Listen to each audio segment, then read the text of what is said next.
There's a moment, I think, when a father stops seeing his child as the little boy who used to fall asleep on his shoulder and starts seeing him as a man capable of being fooled. I had that moment on a Tuesday afternoon in a Kroger parking lot in Decatur, Georgia, and I wish to God I hadn't.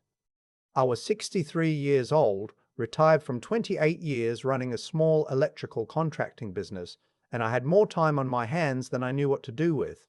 My wife, Bayer, had passed 4 years earlier from pancreatic cancer, fast and brutal, the way that disease always is, and after that, my son became the center of my world. Not in a suffocating way, I hope. I tried to give him space. But when you lose your wife, your child becomes something you hold a little tighter in your chest, even when you keep your hands to yourself. My son's name is Owen. He was 31 that year, an operations manager at a logistics company in Atlanta, the kind of steady, responsible work that made me proud even if I didn't fully understand it. He'd married his wife, Bryn, 2 years before, and I'd been at that wedding in a rented tux that pinched under the arms, smiling until my face hurt. Bryn was pretty in a polished way, always put together, always with the right thing to say. I liked her well enough. I told myself I liked her. Looking back, I think what I actually felt was something more like cautious acceptance, the kind you extend to someone your child loves because you love your child. Owen's father-in-law, Bryn's father, was a man named Vince. I didn't know Vince well. He'd been a long-haul trucker for 30 years and had a bad hip from years behind the wheel. He was quiet in the way that men of a certain generation and profession often are. Words didn't come easily, but he had kind eyes. And at the wedding rehearsal dinner, he'd gripped my hand and said, "I'm glad our kids found each other." I meant to get to know him better. Life has a way of letting you put that off. Vince lived in a small rental house in Macon, about an hour and a half south of Atlanta. Owen and Bryn lived in a newer subdivision up in Kennesaw. I was in Decatur, roughly in between. We'd all see each other at holidays, exchange the usual pleasantries. I noticed over time that Vince seemed thinner at each gathering, quieter. He walked with more of a limp. Once at Thanksgiving, I watched him sit in the same chair the entire evening and realized he hadn't gotten up once, not even for the bathroom. I mentioned it to Owen afterward, and he said Bryn had it handled, that she'd looked into some resources for him. I let it go. That Tuesday in the Kroger parking lot changed things. I'd pulled in to grab a few things, coffee, some ground beef, the kind of errand that fills up retirement afternoons, when I heard someone call my name. I turned and saw a man leaning against a pickup truck, heavy-set, with a grey beard and a Braves cap. It took me a second. Ted Callahan. We'd worked together briefly in the late 90s when I was subcontracting on a commercial build in Buckhead. Ted had done HVAC. We'd eaten lunch together out of paper bags for about 4 months and then gone our separate ways, the way work friendships do. "Howard," he said again, and we shook hands. He asked about beer and I told him. He said he was sorry. Then he asked about Owen and something shifted in his expression, just slightly. "Owen's doing good," I said. "Married a couple years now." Ted nodded slowly. "That's good. That's good." He paused. "You know, I did some duct work at a house in Kennesaw last spring. Big new subdivision. I think I met your daughter-in-law there." "Brennan," I said. Yeah, she was nice. He said it the way you say something is fine when you mean the opposite. I actually ran into her a few times after that at a bar out in Marietta, with some people." He stopped. He was looking at me carefully now, like a man who has started a sentence and is no longer sure it was wise to begin it. "She didn't see me. I don't think she'd have recognized me anyway." I said, "What do you mean, Ted?" He exhaled slowly through his nose. "I don't want to get in anybody's business, Howard." "Ted." He told me then he'd seen Bryn 3 separate times at a sports bar in Marietta, always on weeknights, always with the same man, not a group of friends. Just the two of them, the kind of close that has its own vocabulary. He described a man, younger than Bryn by the look of it, dark hair, always in the same navy jacket. The 3rd time Ted had seen them, they'd left together. I stood in that parking lot for a moment after he finished, with the sun going white overhead and the sound of shopping carts and car engines around me, and I felt something happen inside my chest that I can only describe as a slow collapse, like a wall that's been holding fine and then quietly just decides not to anymore. I thanked Ted. I bought my groceries. I drove home and sat in my kitchen for a long time with the coffee maker dripping in the background. I want to be clear about something. My first instinct was not to believe it. Ted was a decent man, but he was also a man who'd seen something from across a loud bar, maybe twice, maybe with a few beers in him. I've seen enough situations in my life go sideways because somebody assumed the worst from half a story. Owen was my son. Bryn was his wife. You don't blow up a family on a parking lot conversation. But there was something else, something that had been sitting quietly at the back of my mind for months, that Ted's words suddenly brought forward. In the last year, Owen had seemed tired, not the regular tired of a working man, something heavier. When I'd call him on Sunday evenings, his answers were shorter than they used to be. Once he'd said, almost offhand, "Dad, do you ever feel like you're working really hard and not getting anywhere?" And when I'd asked him what he meant, he'd said, "Never mind, it's nothing," and changed the subject. I'd let him. I also thought about Vince. 2 months before the parking lot, I'd called Britain's cell phone to ask about the Christmas plan, and the call had gone to voicemail. I'd called Owen, who said he'd have Bryn call me back. She did eventually, and somewhere in that conversation I'd asked how her father was doing. She said fine, adjusted, happy in his new place. I'd left it there, but new place had snagged on something in the back of my mind, and I'd never followed up. I decided I needed to see Owen, not to accuse, not to investigate, just to pay attention in a way I should have been doing already. I started stopping by on random weekday mornings, the kind of drop-in that wouldn't seem unusual for a retired father-in-law with time and a tendency to bring things, a bag of peaches from the farmer's market on Canton Road, the pot I found at a hardware store that Owen had mentioned needing for his garage opener. The first 2 visits, Bryn was there and everything looked normal. She made coffee. We talked about nothing. Owen seemed glad to see me, that same tired gladness. The 3rd visit, she wasn't home. Owen and I sat out on the back deck, and I asked how things were going financially. Not accusatory, just father and son talk.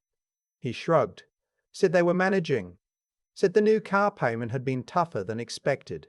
I asked what new car, and he told me Bryn had traded in her Camry for a BMW 3 Series in the spring. Said she'd needed something more reliable. I kept my face neutral. A BMW 3 Series, new, runs somewhere north of $45,000. I know because I looked it up that night. I asked about Vince. Owen said Bryn had found him a place in Macon, a memory care facility. I asked if his mind had gotten worse. Owen paused, said I think it's a good environment for him, which is not an answer. I drove to Macon that Friday. The facility was called Peachcrest Assisted Living. It wasn't bad, not a horror story, nothing like what I'd feared, but it wasn't good either. The lobby smelled like institutional cleaning product over something older underneath. The hallways had fluorescent lights that buzzed faintly. I introduced myself at the desk as Vince's son-in-law's father, which earned me a confused look, but the woman at the front was kind enough to take me back anyway. Vince was in his room. He was sitting in a recliner by the window with a blanket across his lap that was clearly too thin for the air conditioning, which was blasting. The room was clean but bare, no photographs on the walls, nothing personal on the dresser except a small toiletry bag and a clock radio. He had a paperback book open in his hands, but he wasn't reading it. He was just looking out the window at a narrow strip of parking lot. He looked up when I came in, and it took him a moment, but then he recognized me. "Howard," he said. His voice was rougher than I remembered. "What are you doing all the way down here?" I sat in the chair across from him and I said I was in the neighborhood, which was a lie, but a kind one. We talked for a while. He told me the food was acceptable. He said the staff was mostly nice. He told me he hadn't seen Brim since she'd moved him in, which had been in October. It was now February. 4 months. I asked if Owen had been by. He shook his head. "I don't think he knows where I am exactly," Vince said, and then quickly added, "Bryn handles all that." He said it in the tone of a man who is trying to be fair to someone even when it costs him something. Before I left, I asked him if he needed anything. He was quiet for a moment. Then he said, "The thermostat in here is locked. I can't turn the AC down. My hands get cold."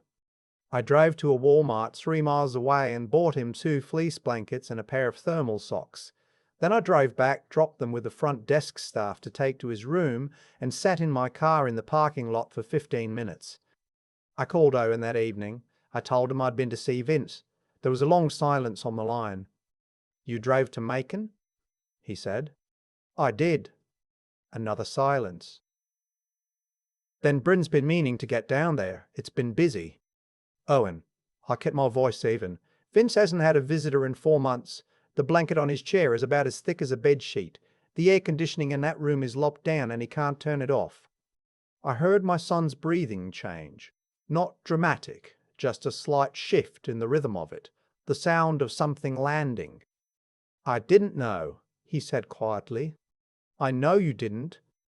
I told him I wasn't calling to put him in the middle of anything. That was true.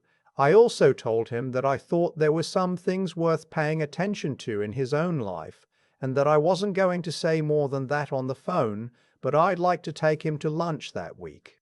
He agreed. We met at a diner in Marietta on Wednesday, my suggestion, because it was close to where Ted had told me about the bar. I don't know exactly what I expected from lunch. Maybe I just wanted to look at my son's face across a table and decide what I actually believed. What I saw was a man who was holding something heavy and didn't know how to put it down. He was quieter than usual. He ordered coffee and barely touched it. About halfway through our sandwiches, he said, "Dad, I feel like something's off. I can't explain it." I waited. "Bryn's been, I don't know, distant. She's out a lot, weeknights. She says it's work events. And I looked at our checking account last week and..." He trailed off, rubbed the side of his jaw. "We had about 12,000 in there at the start of the year. It's under 4 now."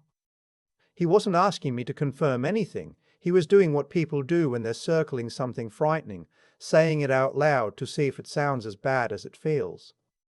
I told him gently that I thought he should look more carefully at where that money had gone, not to assume, just to know. I told him about joint account statements, about asking his bank for an itemized record. I told him he deserved to have the full picture of his own life. I also told him, as carefully as I could, that I had heard something second-hand from a credible person that concerned me. I told him what Ted had seen. I gave him the name of the bar, the description of the man. I watched my son's face while I said it. He didn't fall apart. He sat very still, and he looked at the table and then he looked out the window at the parking lot. Finally he said, "How long have you known?" 3 weeks, I said. I didn't want to come to you with suspicion. I wanted to come with as much truth as I could carry. He nodded slowly. It was the nod of a man absorbing something that, on some level, he had already started to know. What happened over the next 6 weeks was not clean or simple. My son is not a dramatic man, and the unraveling of a marriage, even a poisoned one, is not a dramatic thing. It is quiet and administrative and exhausting. Owen looked at the bank records. 8 months of withdrawals he hadn't authorized, transfer to an account he didn't recognize, a credit card opened in both their names that he'd never applied for, carrying a balance of over $19,000. He found receipts in the glove box of her car, the BMW, the one she'd told him the dealership had financed mostly through a good trade-in, showing that the down payment had come from their savings account. He asked a lawyer. The lawyer told him what his options were. The lawyer also noted, for the record, that the account the money had been transferred to was linked to an address in Cobb County that didn't belong to either of them. Bryn didn't confess when Owen confronted her. She got angry, then she got quiet, then she called her own lawyer. They separated officially on a Saturday morning in April, and Owen came and stayed at my place for 2 weeks after that. We ate dinner together every night. We watched baseball. He didn't talk much and I didn't push. Some things you don't process with words, you just have to let them move through you at their own speed. He went to see Vince on a Thursday in May. He drove down to Macon by himself and spent the afternoon. He called me on the drive back. His voice was different, not happy exactly, but clearer. He said, "He's a good man, Dad. I should have been paying attention. I said, "You know now, that's what matters." The following month, Owen did something that I didn't ask him to do and didn't expect. He researched other assisted living facilities in the Macon area and found a place called Buckner House, smaller, family-run with actual wood on the walls and a garden out back and a staff-to-resident ratio that the state inspector had cited as exceptional. He toured it on a Saturday, talked to the director, and moved Vince in on the second weekend of June. I went with them on moving day. Vince walked into his new room, first floor south-facing window, actual photographs now, because Owen had brought them in a box, and stood at the window for a moment looking out at the garden. There was a hummingbird feeder on a post outside, and a hummingbird was added when we came in, the tiny mechanical blur of its wings catching the morning light. Vince turned and looked at Owen. His eyes were wet. He didn't say anything. Owen put his hand on the old man's shoulder and left it there. I stood in the doorway and looked at the two of them, my son and his father-in-law, the two people who had both been quietly deceived by the same woman. The two people who had both paid a price without fully understanding what was being taken from them, and I felt something I don't have a perfect word for. Not quite relief. Not quite pride. Something between them. The feeling of a thing being set right even when the setting right came too late and cost too much. The divorce was finalized in the fall. Owen got an equitable settlement that included recovery of a significant portion of the transferred funds. His attorney was thorough and the documentation was clear. Bryn kept the BMW. Owen kept the house in Kennesaw for a few months and then sold it and found a smaller place in Decatur about 4 miles from me. He comes over for dinner most Sundays now. Sometimes we drive down to Macon on a Saturday and take Vince out for lunch, a barbecue place he likes on Riverside Drive, the kind with picnic tables and sweet tea in mason jars. Vince has put some weight back on. His hands are warm. He's reading his way through a stack of Western novels he found at a church rummage sale, and whenever I ask him how the latest one is, he gives me a 3-sentence plot summary with the same measured tone he probably used for 30 years of dispatch reports. A few weeks ago, Owen and I were sitting on my front porch after dinner. It was that particular Georgia evening in October when the heat finally gives up and the air goes gentle and the whole world smells like cooling leaves. He was quiet for a while and then he said, "Do you think I should have seen it earlier?" I thought about that. I thought about all the ways a person can miss the truth when they trust someone completely. How trust isn't blindness exactly, but it does change the angle from which you look at things. "You saw it when you were ready to see it," I said, "and when you saw it, you did the right thing." He nodded. The porch light was on, and the moths were at it, making their small circles, and the neighborhood was quiet. I think about Ted Callahan sometimes. I should call him, actually, say thank you properly. A man can stand in a parking lot and choose to say nothing and be no worse off for it, and he chose differently. There's something in that worth acknowledging. I make a note to myself to find his number. There's a thing they don't tell you about being a father. The thing nobody says out loud. The job doesn't end when they grow up. It changes shape. The scaffolding comes down, and you can't pick them up when they fall anymore, and you can't fix their problems for them, and most of the time you shouldn't try. But you can pay attention. You can show up with peaches and a pretense. You can show up to Macon on a Friday for no stated reason. You can stand in a parking lot and listen when an old colleague has something to say. That's what I did, and I'd do it again. I keep thinking about that parking lot. The shopping carts rolling across the asphalt, the white afternoon sun, Ted standing there with his Braves cap and his careful words. He could have said nothing. That would have been the easier thing, get in his truck, drive home, let whatever was happening in my son's life stay somebody else's problem. But he didn't. And because he didn't, Owen still has a life he can actually stand in. Vince has a window that faces a garden, and I'll have Sunday dinners with my son again. That's not luck. That's what happens when people choose to act with integrity, even when it costs them something.